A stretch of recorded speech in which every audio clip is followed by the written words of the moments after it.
so that's the second feature that we exploit in our algorithm. Third, our echoed packets are going to share very distinctive timing characteristics, as we saw with the overlapping diamonds, and so we can exploit that. And fourth, the form of the keystroke packet sequence is going to be approximately constant locally. And by what I mean when I say this is that although we'll have slight variations, for instance, we had the standard form followed by the standard client packet, or client data packet, server data packet, client act, followed by client data, server data. That was a 2-packet sequence. These forms are still approximately the same because the amount of data in both those client packets were the same, and the amount of data in both those server packets were the same as those client packets. So you may have a little variation, but those sequences are going to be approximately the same. And finally, we see that the interarrival times tend to correspond with a typing rate consistent of 10 to 200 words per minute. So we exploit all of these ideas in the development of our algorithm. So to more formally state what we're doing here, what the rules-based statistical algorithm does in terms of response and predictor variables is we take each connection, and it's comprised of a series of packets. Each packet is indexed, corresponds to an index I, and this I runs from 1 to n, which is the total number of packets in the connection. The response variable that we're looking to predict here is going to be f sub I, and that is an indicator variable that just identifies a packet as being the first packet in a keystroke sequence or not the first packet in the keystroke sequence. So it'll be 1 if it's the first packet in a keystroke sequence. So, and finally, the predictors that we use here, D, the bytes of data in a packet, the source of the packet, we need to know which direction it's coming from. Is it coming from the server or is it coming from the client? And the interarrival times, which are the log-based 10 interarrival times between consecutive data packets from the same source. So this is undefined if it's an acknowledgement packet, there's no data in it. And additionally, we'll use the index I and the TCP flag for in the algorithm as well. So how does the RBSA work? There's a total of 4 steps here. The first step is we want to identify those packets in a keystroke sequence that are candidates, that are just, we do some preliminary screening. What packets can even be candidates to be keystroke packets? And so that's our first step. The second step is we need to divide this connection into a series of epochs. These epochs correspond, you may have a file, you may have a Emacs screen being drawn, and that's going to look a lot different than someone typing. And you can have a variety of different activities within a particular connection. So we need to be able to break it up into segments that have similar behavior.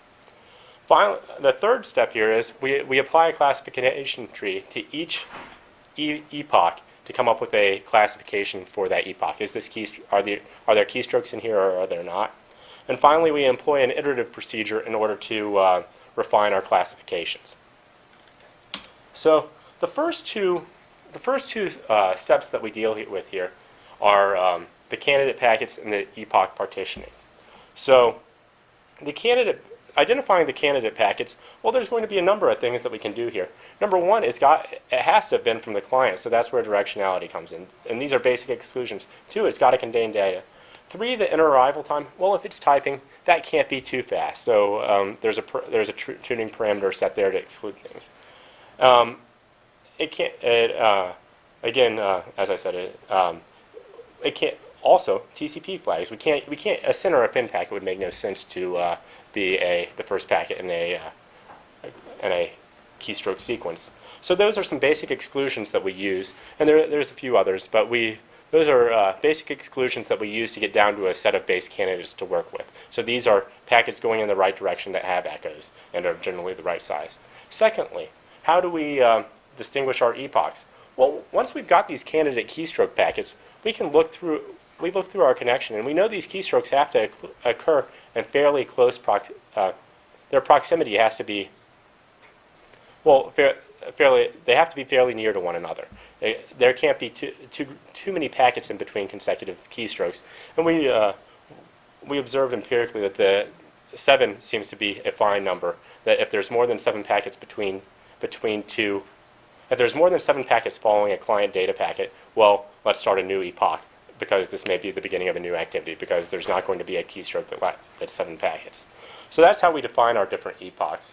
Once we have our epochs in place, it makes sense to start looking at our how do we classify our epochs. So the way our classification works is we're going to have a set of candidates within that particular epoch. This set of candidates is going to, the set of candidates that we have is going to, they'll all either be classified as keystrokes or they'll all not be classified as keystrokes, depending upon the behavior of that epoch.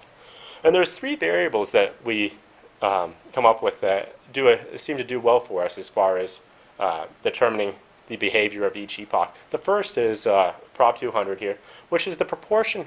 Is the first thing we look at, and it's the proportion of the interarrival times that project to a typing rate of less than 200 words per minute. So, as long as there's a large proportion of the packets within this epoch that are at a reasonable rate, well, that's a strong predictor that we're dealing with something that's an interactive type activity here. The second thing we look at is similarity. Each one of these candidate keystrokes, the first packet in the sequence, there's going to be some packets that follow after it, and those are going to form a candidate keystroke packet sequence. And there should be a lot of regularity between the forms of the consecutive keystroke packet sequences. For instance, we'd expect if client data packets are running at 80 bytes, we'd expect that they should be at 80 bytes throughout that epoch. We wouldn't expect to see an 80 byte client data packet followed by a 100, followed by a 50. That would not make sense. So we want to see similarity in the forms of the keystroke packet sequences. And this metric here describes exactly how that works out. What it does generally is it compares the size of the first 2 packets in each proposed sequence, and then it also adds to it based on the difference in lengths between the 2 proposed sequences, and that gives us a similarity metric. And finally, we use a variance within the epoch. So we look at these interarrival times, and they were plotted on a log-based 10 scale. So it looked like when we saw the mouse movement that they jittered around about as much as the keystrokes. But what we do here is we look at the actual variance, not the log-based 10 variance. And so there's actually a much smaller variance within those automated connections than those connections that are actually a human typing. There's going to be a much higher level of variability within the human-based activity. Finally, a little more detail on the 4th stage here is our iterative prediction mechanism. What we do is, once we've classified all the keystrokes within the epoch based on our classification tree, at that point we've learned a form of the keystroke packet sequence, and that form is just the mode of all the different keystroke packet sequences. And we can go back through, and there are some candidates that we might have missed due to odd timing, and you go back through at that point and you can compare each potential candidate that you missed with this particular known sequence now, and make a correction based on that. And secondly, once we've made these predictions, we can go through and eliminate isolated keystrokes. You aren't going to have one keystroke by itself, and that doesn't make any sense. And so you can see that if there's no keystrokes on no other packets classified as keystrokes within 7 packets on either side, we again flip that to not a keystroke. So that's the iterative mechanism here. As far as how do we actually do this? Well, number one, we have a typing speed threshold that we use in our basic exclusions at the beginning. And this, we've set it at negative 2.2, which corresponds to a typing rate of roughly 1,500 words per minute. And there's been a number of studies on the distribution of interarrival times between keystrokes. And for instance, I know that Song and some others and their timing attacks on SSH found that rarely did you have interarrival times that would correspond to anything exceeding more than a couple hundred words per minute. So that's been validated in other studies, and we'll see later on that is consistent with our work as well.